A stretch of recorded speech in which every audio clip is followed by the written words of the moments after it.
اللہ تبارک و تعالی نے اس امت پہ احسان فرمایا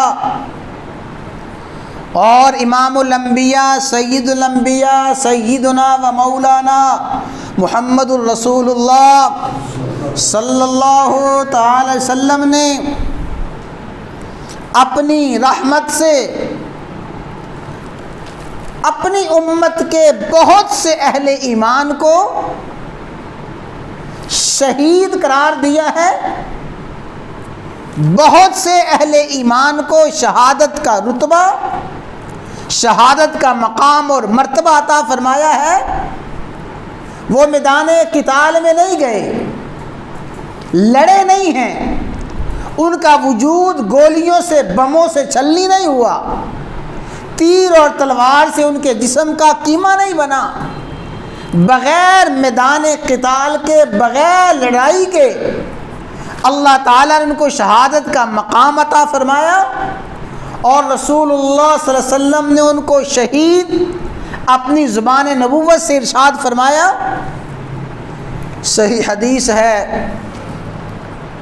امام الانبیاء سید الانبیاء سیدنا و مولانا محمد الرسول اللہ صلی اللہ علیہ وسلم نے صحابہ کرام سے پوچھا، ما تعدون الشہید، اے میرے صحابہ تم شہید کسے سمجھتے ہو؟ ما تعدون الشہید، شہید کس کو گنتے ہو، شہید کس کو شمار کرتے ہو؟ صحابہ کرام نے وہی بات عرض کی جو سب سے اعلیٰ مقام ہے۔ قالوا یا رسول اللہ من قتل فی سبیل اللہ فہو شہید،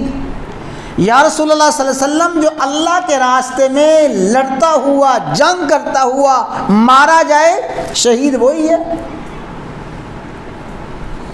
اور میں نے عرض کیا کہ یہ شہادت کا سب سے اعلیٰ مقام ہے۔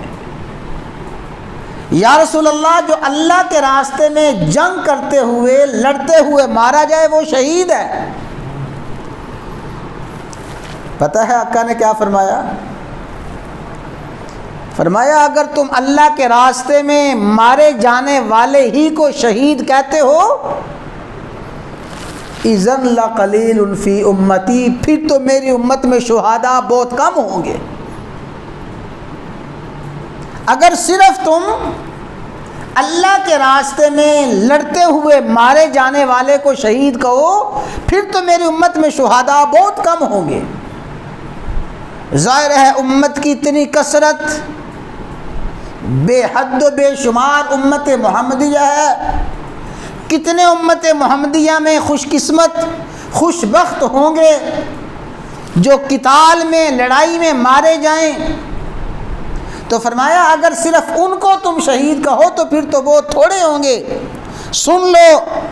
من مات فی سبیل اللہ، جو اللہ کے راستے میں چلتا ہوا مارا گیا۔ فی سبیل اللہ کی بڑی وسیع تفسیر ہے۔ حصول علم کے لیے نکلا، رزق کے حصول کے لیے نکلا، کسی بھی جائز اور کسی بھی دینی مقصد کے لیے، کسی بھی جائز کام کے لیے، حلال کام کے لیے، کسی بھی عبادت کی صورت اختیار کرنے کے لیے اللہ کے راستے میں نکلا، عمرے میں جا رہا ہے، حج پہ جا رہا ہے، تحصیل علم کے لیے جا رہا ہے، کسی مسلمان کے جنازے میں اور کسی مسلمان کی بیمار پرسی کے لیے یا رزق حلال کے حصول کے لیے، کوئی بھی فی سبیل اللہ کی صورت ہے، جو بھی اللہ کے راستے میں مارا گیا، اللہ کے راستے میں مر گیا، حادثاتی موت، اچانک موت اللہ کے راستے میں آ گئی، وہ فی سبیل اللہ مرنے والا بھی شہید۔ ایک ہے قتال فی سبیل اللہ، اللہ کے راستے میں لڑ کے، جنگ کر کے مرنا، ایک ہے اللہ کے راستے میں بغیر جنگ کے، بغیر لڑائی کے مرنا۔ غزوے کے لیے، جنگ کے لیے جا رہا ہے، ابھی راستے ہی میں ہے، شہادت نصیب ہو گئی، عمرے کے لیے جا رہا ہے، راستے ہی میں ہے، سفر میں ہے، حج کے لیے جا رہا ہے، کوئی بھی فی سبیل اللہ کی صورت ہے، اس کو موت آ گئی، فرمایا اللہ کے راستے میں مرنے والا شہید، والمطعون شہید، جو طاعون کی بیماری میں مر جائے، طاعون کی بیماری میں مرنے والا شہید، والمبتون، جس کو پیٹ کی کوئی بیماری ہو، پیٹ کی کسی بیماری میں مر جائے، وہ شہید ہے، اور فرمایا والغارق، جو پانی میں ڈوب کے مر گیا، سیلاب آیا، سیلاب میں بہہ گیا،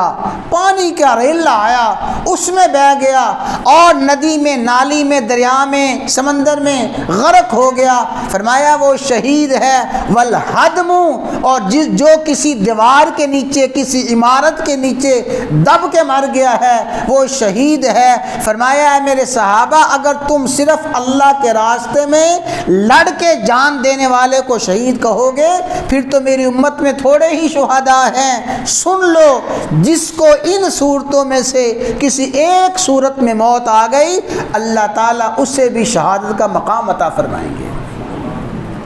لیکن میں نے شروع میں عرض کیا، حقیقی شہید وہی ہے جو اللہ کے راستے میں، میدان جنگ میں، لڑائی میں دشمن کے ساتھ دست بدست جنگ کرتے ہوئے، لڑائی کرتے ہوئے مارا گیا، حقیقی شہید وہ ہے، اور یہ شہداء حکماً شہید ہیں۔